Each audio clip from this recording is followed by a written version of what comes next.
Hey everyone, welcome back. This is part 3 of the gardening workshop or at-home gardening workshop in the coronavirus quarantine. We're officially in quarantine now, and today I'm just going to do this video by myself because I wanted to get you guys this so that you can understand more about how to transplant your plants. So after you've actually grown the seeds, how to move them over into new containers. So without further ado, I'll get right into it. And if you guys have questions about this, feel free to drop them in the comments and I'll check them and answer them. But I just want to get you the basic information so that when your seeds do grow, or if you want to plant some other plants, which I'm going to do today, you'll know how to do that the best way possible so that you can have beautiful plants in your home. So to start out, we have the seeds from the other day that we planted here. This is a tray that I did a few weeks ago, and I just want to transplant one of these to show you. So when you do have yours grow, there's a couple different plants in here. There's like some kale, some chives. Today I'm going to do the tomatoes, and we're going to transplant them into a larger container. So to start off, you're probably wondering, how do you know when to transplant them?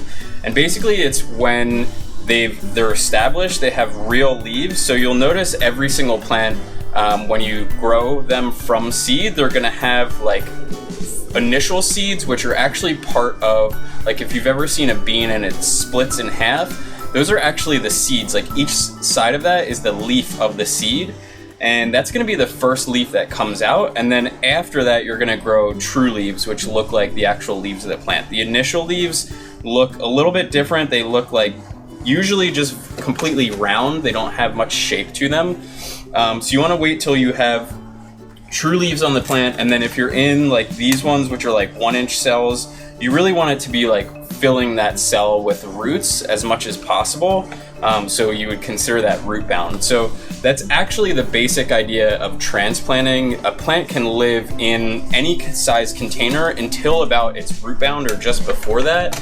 And then the plant's gonna stop growing roots. It can still keep growing, but it won't grow much bigger. And if it does, the plant will really be like damaging itself. So you wanna transplant it into something bigger. And if it's a really big plant, eventually that would go in the ground, either in your garden or in landscaping and so forth. So today what I want to show you is how to transplant and how to choose like the size of the container. So when we're going from something small like this, we want to go into something either in these two sizes. For the example of the tomato, it's probably a little bit big for this. There's there's not going to be much room for it to grow. You're going to have to transplant it pretty quickly after that. So I would go with something like this, which is like a 3-inch pot. But I wouldn't go much bigger. The point of transplanting is to slowly move a plant up. We discussed this a little bit before, but if you plant a plant in too much soil, there's two things that are going to happen. First is the soil will probably hold way too much moisture and it'll damage the roots of the plant. They need a lot of oxygen. They need to be able to really push through that. And if there's too much water, the soil tends to turn into mud, which doesn't allow roots to grow very well. And the second thing is, if you're using too much soil, by the time the plant actually gets to fill that container with all that soil, the soil that's in there will lack a lot of the qualities that it needs. So it will like turn into mud. It's going to lose a lot of the nutrients that are in the soil. The soil will probably turn alkaline, which is what happens if you've ever seen like soil turn sort of like a brick, and it's like you'll see like white on the surface of the soil when it dries out. That means the soil is really alkaline, and that's really hard for plants to grow in that. So what you want to do is really help your plants out as much as possible and move slowly up the size of the containers. You'll see here I have styrofoam in this container, and the reason for that is it's a little trick I like to use. If you have a smaller plant that you want to put in a larger container, let's say you don't have a container that's the right size, you can actually put styrofoam in the bottom of the container because it's completely inert. You can also do like plastic bottles or just anything that's like inert. You can put them in the bottom to sort of like use less of the container. So instead of using this giant container, I can put styrofoam up to here, fill the rest with soil, and then the plant's only getting this much soil instead of all of this soil. So it's a little trick I like to use, especially in some of the big pots that I have. like the terracotta pots too, because the pot itself is super heavy. So putting some styrofoam in the bottom not only like fills some of the soil that I would need to put in there, but it makes the pot a little bit lighter so I can move that around my house easier. So with that, we'll get right into it. I'm going to show you how to do just the vegetables to start, or you know, these tomatoes, we'll do that. And I'm going to put them in this pot here, the 3-inch pot. So the first thing you want to do is grab your pot, make sure it has holes in the bottom like we discussed, and you're going to fill about 1/3 of the way up with soil. So you don't want to plant your plant all the way at the bottom. It's going to grow down there, but you want like a layer of soil at the bottom first. And sometimes you can, if you want, do a little bit higher, and then we're going to push a hole in there. So it's up to you, but for the sake of this, I'll show you what I mean. So I'm going to fill about 1/3, which is like here, right? I have about 1/3. And then with these, they're pretty easy. You can take this tray out, and then as you can see on the bottom of these, the roots are coming out, which means it's a good time to transplant these. So with these, it's usually pretty easy. You just kind of take a thumb and push it up into this, and it should pop the plant out. Make sure to support the plant too on the other side. So I'm gonna sort of like push and pull at the same time. And I did these in rock wool. So you'll notice there's like this little rock wool cube. It's basically like a way of starting plants outside of soil. And then the one other thing that you want to do when you transplant something, if it's root bound, which this is sort of root bound, you want to just break up the roots a little bit. You don't want to damage them, but you want to make sure that they're not just like stuck in themselves. And I'll show you this more in the one plant that I have back here that I'm going to do in a second. But that's it. Now, the other thing here is there's 3 tomato plants. You can see them separately, 1, 2, 3. For now, I'm just going to keep them in their container, but eventually I will thin them out. So I'm going to cut one of these before I plant it like in the ground, because if I leave them like this, they're way too close to each other, and they're going to start competing with each other for sunlight and nutrients and so forth. So unfortunately, I'm going to have to kill one because I can't really separate them at this point, but that's okay. So this, you're going to plant in there, and then you're going to fill soil around it. Like I was explaining before, you can do it like this and fill soil. Sometimes it's a little easier, like in this case it's going to be easier because that's because this is like a nice sort of like puck of soil. I'm going to fill it a little bit more, and then I'm going to poke a hole in there with my fingers, and then I can just kind of shove this in there. So I'm going to put that in there where I want it, and then fill the soil around it, and I'll put a little bit extra soil in there. Push that around, and you want to push it in, but you don't want to like smash the soil in there. You want to just lightly push it around the sides of the plant. And there we go, we've repotted it. Now this is the time when we're going to water this in. So what that means is we're going to just soak this, completely soak it till water's draining out of the bottom. And that's going to make sure that all of that soil starts touching those roots, and the roots can start absorbing from the soil. While we're on this topic, I want to talk about feeding a little bit today too. So when you're starting seeds, you don't want to use any sort of fertilizer because they don't really have a good root system. When you want to start fertilizing is when the plant has roots. So this is a point when you can start fertilizing. Now, you can over fertilize pretty easily. So when you're starting out, when the plants are small, definitely dilute the fertilizer a lot. So while I'm on this topic, I'll just talk about this briefly. So there's different types of fertilizer. I talked about this a little bit before.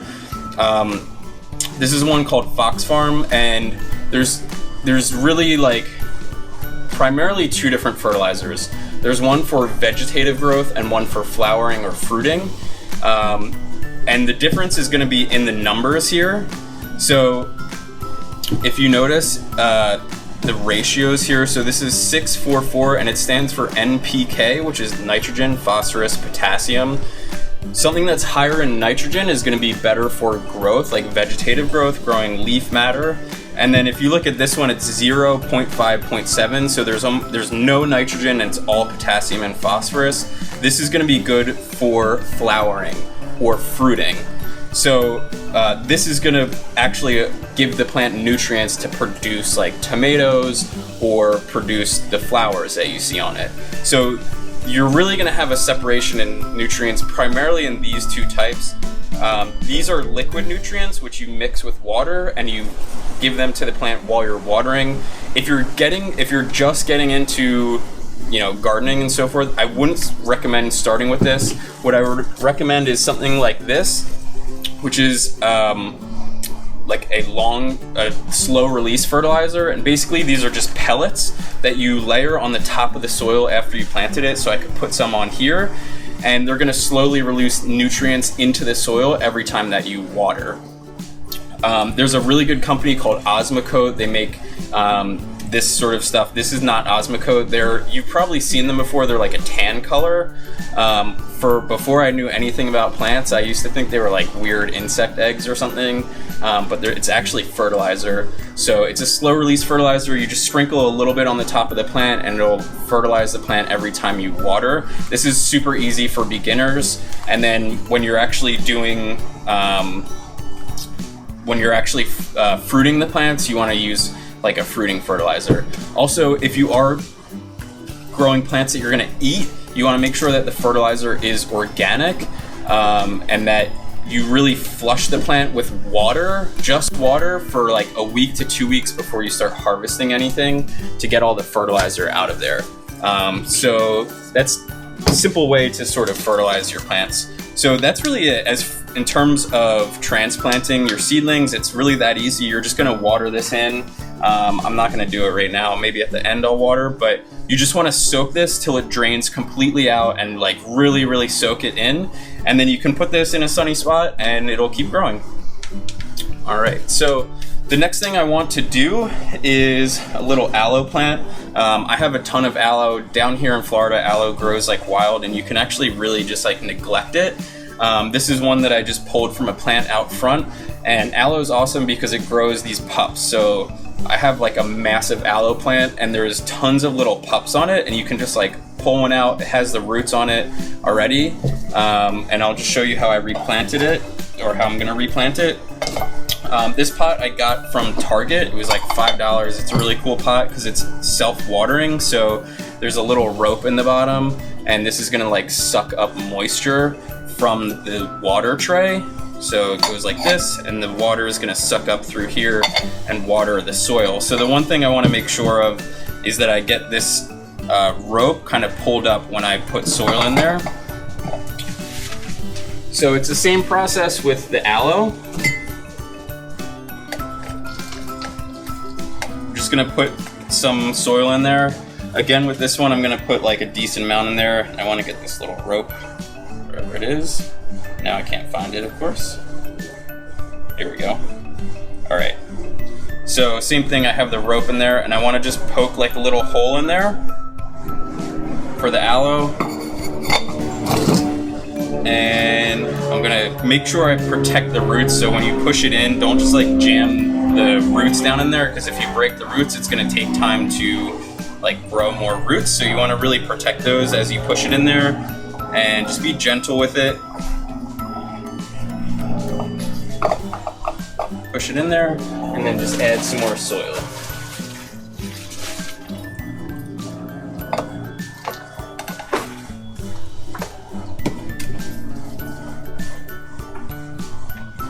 And again, just push that soil sort of around the side.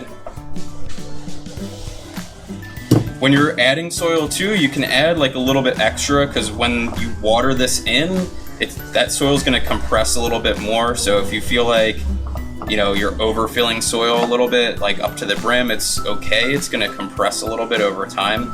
And there we go. So we have an aloe replanted, and the same thing, we just water this in. We can take the tray out and water this in, just make sure it soaks all the way through, and then we can put the tray back. And there you go, you have a pretty little aloe you can put like in your office or in a window, and this thing will grow like crazy. I mean, aloe, literally the best way I've found to grow aloe is just neglect it. It loves being neglected. It's actually worse if you like overwater aloe. So you can leave this, very in dry soil for like a week to 2 weeks before you water it again It's one of the only plants that's like this because it's a succulent. The leaves, or I guess you could call these leaves, are almost like rubbery, and they have a very thick, like waxy layer, so they don't transpire a lot. They don't let a lot of moisture out of the leaves. They're used to living in the desert, so you can leave them without water for a while. So that's another one. And I want to do this one here. So this one I actually kind of stole from my neighbor. My neighbor moved out and they left this plant here. This is actually a pineapple, and I wanted to show you this because this is a good example of like a plant that if you find somewhere, you can like resuscitate this plant. So it looks really bad right now, and I'm going to show you how to sort of recover a plant like this. So the first thing you want to do is remove all this dead leaf matter. So when plants are growing, if there's dead leaves, like leaves that aren't really photosynthesizing anymore are gonna die. But the plant itself is kind of stupid. It's gonna keep trying to like help this leaf out. So it's gonna put a lot of energy into like regrowing this leaf, and it takes away energy that can go into like growing the plant.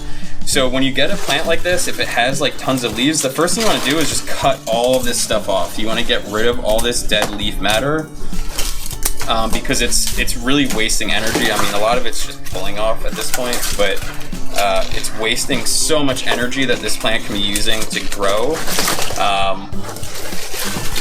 And so this plant, I know at one point grew a pineapple, and you can see the stalk here. I'm gonna cut that back a little bit as well, because again, that's wasted.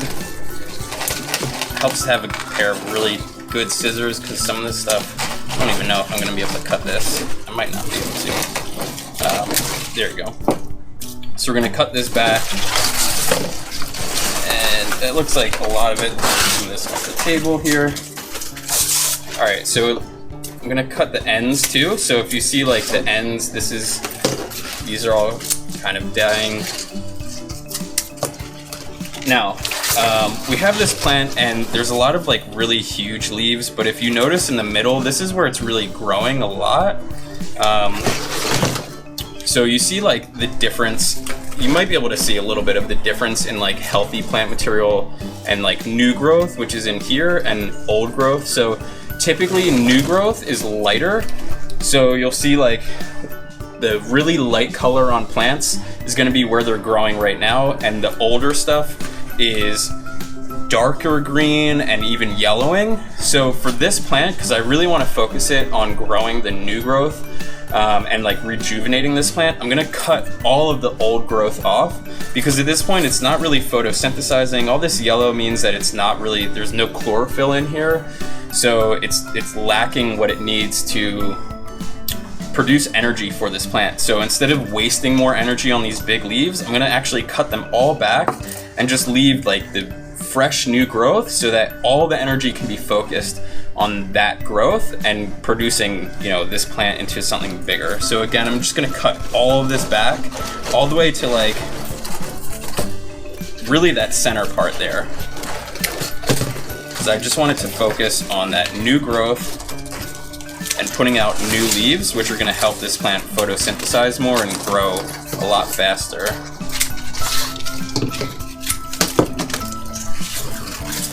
I'm going to cut all this back, and I know this is going to probably not look great in the end.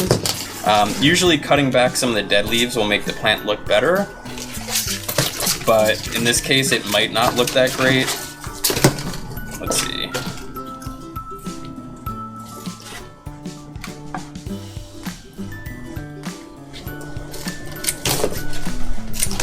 Cut all this back.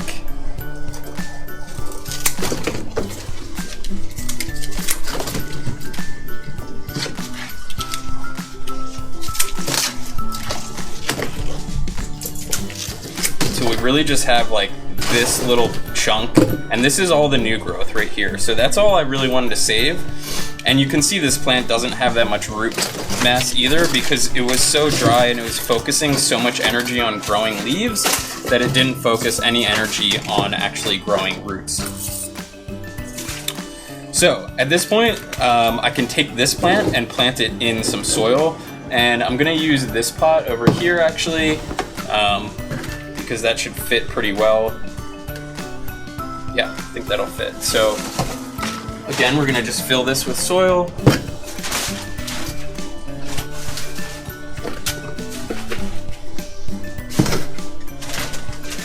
Now instead of filling this one all the way up, I'm gonna just put some in the bottom, sort of sit this where I want it to be. Again, being delicate with those roots, and then just fill in soil around the outside. And push it down as you go a little bit, just to make sure it's like right on the side of the plant.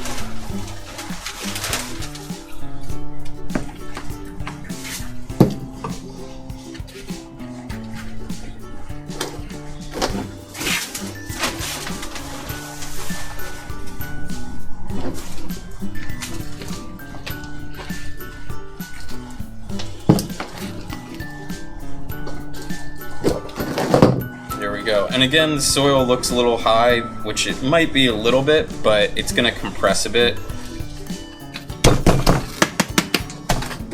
when we water it in. So there you go, there's a pineapple plant. So this one, I would say probably within, the next season it'll fruit again. I did see a tiny pineapple on this last year, so hopefully it'll produce another one. But if you guys ever want to make a pineapple plant, you can literally just take the top off a pineapple and put that in water, and it'll start rooting, and then you can plant that in soil. So that's a cool project for your kids as well. So there's that. And then the last one that I'm gonna do is a plant that I found outside Paula's house, and this is like a really good example of a plant that you would get from a hardware store or from like a nursery. So you can see this plant, somebody bought this plant at one point and they never transplanted it, and the plant died. They thought it died. There was tons of like yellow leaves on this plant, which I already cut off a few weeks ago, and I've just been waiting to transplant it until I could get this pot because I had another plant in it. While I'm talking about that, when you have plants that are in pots and you transplant them, don't throw the pot out. There's a million other plants that you can plant in there. I have like a nice collection of pots of different sizes, because I'm always like collecting new plants or have new seedlings or something like that. So it's always good to save those. And if you are really going to get rid of them, either put them on like Craigslist under the free section, because there's tons of people who want them, or try to recycle them if you can, because there's I'm sure there's millions and millions of plastic pots from nurseries and Home Depot in the trash, which is not really great for our environment. So try to recycle them if you can, or just keep them for later use. Like I'll definitely use this pot later for some other plant that I have. So what you can see here is this is a super root bound plant. You can literally only see pretty much roots and like the wood chips. And I'll show you a picture here of what it looks like at like a nursery. So the way they grow these plants is they put them in pots like this, and they put basically mulch in the plants because they're on like automatic feeding. So they have sprinklers just spraying the plants a couple times a day to make sure that they're watered well, but they don't need really good soil. They can use basically mulch, which is cheaper because it'll drain easier and it doesn't cost them as much. So when you get plants from like Home Depot or nurseries or whatever, a lot of the times you'll see like they're in that kind of soil, and you want to transplant them pretty quickly because they're not going to survive like that unless you're watering multiple times a day. So I think that's what happened with this person. They were, they probably watered the plant once every like couple of weeks, and everything was dying off. Like you can see even still like these leaves are like browning and yellowing. And when I got this plant, there was like a ton of yellow leaves, and all I did was I just cut the yellow leaves off, and I've had it sitting this, just watering it as frequently as possible, getting it some sunlight, and it's definitely come back a little bit, but it's going to help a lot to get some good soil around this so that it can grow more.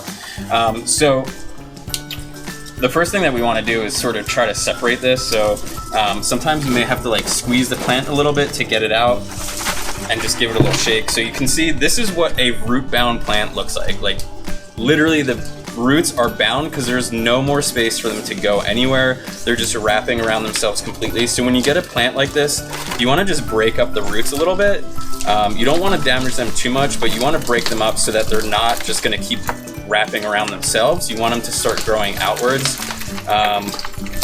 Also, if you're planting like outside in your garden, it's a good idea to do this before you put it in the hole that you're going to put it into, so that the plant starts just growing those roots in other directions besides around itself. So I'm just getting off like all that bad soil from the top here too. And we're going to plant this in this big pot over here. All right. So now that the roots are broken up a bit, we can plant this in another pot. So I'm gonna put this in this pot here, and you kind of want to figure out like where you want it. So I want it there. So I'm gonna have to fill a bit in the bottom here.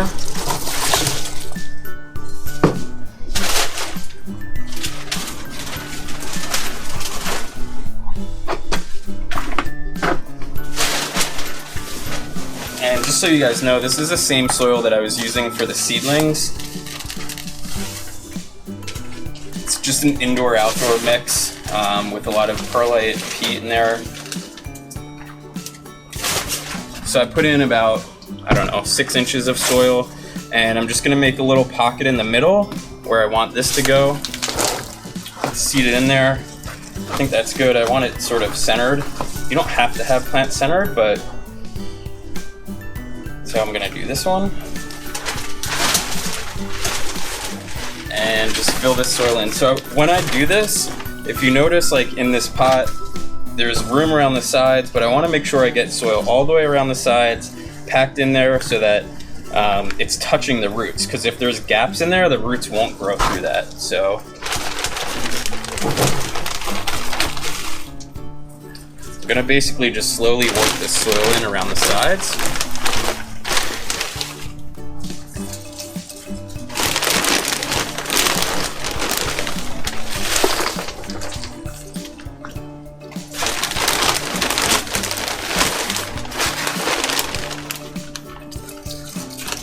So I'm going to poke this in around the sides, make sure it gets all the way down there.